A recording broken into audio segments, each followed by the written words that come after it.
9 o'clock on the West Coast. My name is Josh Breslow, and I'm here for the next couple hours to bring you all of your top stories and live events on this Saturday, August 2nd.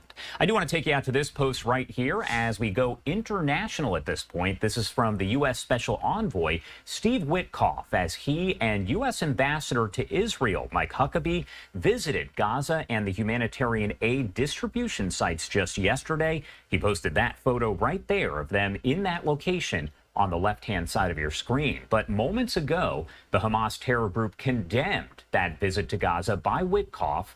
In a statement obtained by the Times of Israel, Hamas also vowed not to disarm, quote, as long as the occupation exists, end quote, and until there is a fully sovereign Palestinian state with Jerusalem as its capital.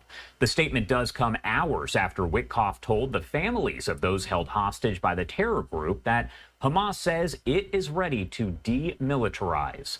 Hamas now calls Witkoff's visit to the humanitarian sites in Gaza, quote, nothing more than a prearranged theatrical performance. A lot to discuss here, so I do want to bring in a friend of the show. We have Harley Lippman, a foreign policy expert.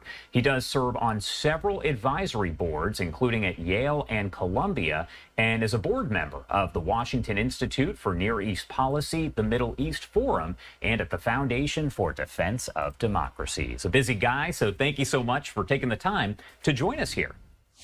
My pleasure. Thank you for having me. Of course. And is there any kind of dispute there? You do have Hamas saying that Witkoff is not telling the truth. Is there any kind of question that there would be some kind of condemning of what Witkoff had to say? I think Witkoff and Huckabee are showing exceptional courage and concern for humanitarian interests of the Palestinians and Israeli security. It's quite remarkable for two officials to go into a war zone that's dangerous and be there for 5 hours to be able to evaluate the situation. Any sort of surprise, as I mentioned, Hamas is saying that essentially what Witkoff had to say about demilitarization, basically Hamas is coming in and saying, that's not what we said. We're not going to do that. And they call all of this a, quote, theatrical performance. But as you mentioned, Witkoff and Huckabee going into a war zone to take a look at the humanitarian aid sites, that is dangerous. Yes, I think it's quite clear that Hamas does not want to negotiate and have a ceasefire. I'm just listening to the list of demands you created, which are unrealistic. So they would never be accepted by any Israeli government ever. It's basically calling for the dismantlement and the destruction of the state of Israel in what they're saying. So they're not serious. And what they've done is they've recently shown videos of a hostage who's so emaciated. He looks like someone out of Auschwitz, an extermination camp. So the question is, why would they show that? And I think there are two reasons. One is to get to play psychological warfare by getting the hostage families very upset. And then the hostage families, in turn, will put even more pressure on Israel to get their loved ones out. So that's one reason why they're doing it. Second reason why they're doing it is because they're showing the world that, and they're showing Israel in particular, that no one cares about Israeli hostages. That the only time you see demonstrations is when Palestinians are suffering. But when Jews or Israelis are suffering, you don't hear a sound anywhere. So it's a cynical statement of we command the high ground here, and we're winning the propaganda war, the public relations war, and we're going to continue doing this. What is the reasoning behind the fact that Hamas believes that it is winning that propaganda war? Because you have a lot of people in the U.S. Specifically who are saying that there is that starvation, there's that famine in Gaza, and you also have folks there who are saying essentially that Israel, they've claimed, is using food as a weapon against the people in Gaza. So why does that kind of dispute there exist when it comes to this quote unquote propaganda war? Well, the world is blaming Israel for starvation in Gaza, and it's not true. Even the UN has finally admitted that most of their trucks, and we're talking about hundreds, have been taken by armed gangs, which are obviously code for Hamas. So they admitted it. They're taken over by armed gangs, which are Hamas or Islamic Jihad. And what they do with the food is they give it to their fighters in the tunnels. Hamas has released videos. This is all very easy to verify. They've released videos showing Hamas fighters in the tunnels, showing ample food, showing them eating it and enjoying it, all different kinds of food. And it showed them to be particularly in good shape. Nobody was thin or looked hungry.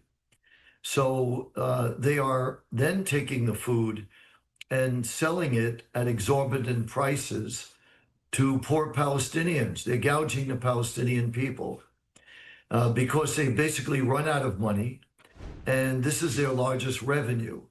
So they're going to do everything to try to control the food distribution in Gaza. And that's what this is all about. Now, there is an organization, the Gaza Humanitarian Foundation, which is made up of Israelis and Americans, that have given over 10 million meals. The media doesn't talk about this. They have no agenda. They're just trying to feed the Palestinian people. I'm even thinking of going over there to help in this regard. This is a purely humanitarian effort to be able to get food to the Palestinian people. And when Hamas has been going through negotiations with Israel, their number 2 demand is that this organization, the Gaza Humanitarian Foundation, would be disbanded because they feel threatened by it. They're more afraid of this than they are of the Israeli army, because whoever controls food controls Gaza. So they want to control the food. And that's what this is all about. And sadly, the world is blaming Israel. And it's just shocks me and saddens me to see this. Even the Arab League has condemned Hamas and said that Hamas should disarm and accept the ceasefire so that people could be fed. Even the Arab League, what does that tell you? Hamas is responsible for starvation. It's also part of their strategy because they think that it's glory to die by annihilating infidels in Muslim land. So they don't have a problem with Palestinians dying. They actually want Palestinians to die because then it gets momentum for support for their cause and gets people drawn against Israel. All right. Harley Lippman, thank you so much for taking the time to join us and speak a little bit about the situation that is taking place there in the Middle East. A lot of developments, especially over the last several hours, as we get that statement from Hamas on the visit from Steve Witkoff and Mike Huckabee. Obviously, there's a lot going on. Is there anything else that you want to add about any of this here before I let you go? Just that I think that the European nations that have called for a Palestinian nation are responsible for starvation in Gaza because this has given opportunity for Hamas not to negotiate with Israel. Why should they negotiate with Israel when they feel the European countries could make Israel give concessions? Why should Hamas make those concessions themselves when they feel they have a good chance of getting it from Israel because the world is putting pressure on Israel? So they may be well-intentioned, but they're they're enhancing and creating starvation by giving hope to Hamas to hold out. All right. Harley Lippman there. Thank you so much for taking the time, as always, to join us and help break it all down. We appreciate it. Thank you. And I do want to take you to the shot